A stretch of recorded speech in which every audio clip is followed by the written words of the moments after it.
السلام عليكم، ازيكم يا حبايبي؟ عاملين ايه؟ لكل محب عالم الابراج والفلك والارقام تحيه طيبه من قناه البيت البسيط مع فاطمه محمود. معانا خبر النهارده: توقعات برج الحوت من ملكه الفلك نيفين ابو شاله.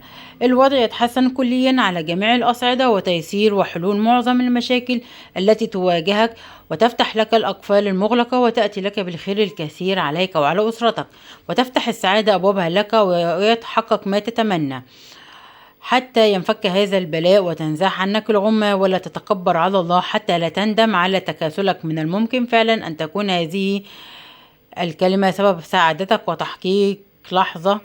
وتتحقق في لحظة. اكتب يا الله: نهاية علاقة سامة وقرار رجعة فيه.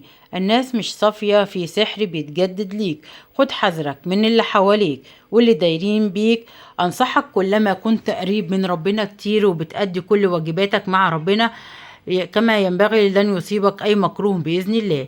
عندك نصرة كبيرة وعدالة إلهية. التفاؤل والحماس من الأسباب الرئيسية التي تجعلك أكثر إيجابية. تجنب الانتفاضات والغضب يتسلط الضوء عليك اليوم وتطاردك بعض العيون الحاسدة. في طاقة حسد شديدة من بعض المقربين إليك مؤثرة عليك بالصداع في الرأس وألم بالظهر. هي عين كبيرة وحاقدة عاوزة أذيتك بأي شكل وبأي طريقة، لكن ربك هيحفظك.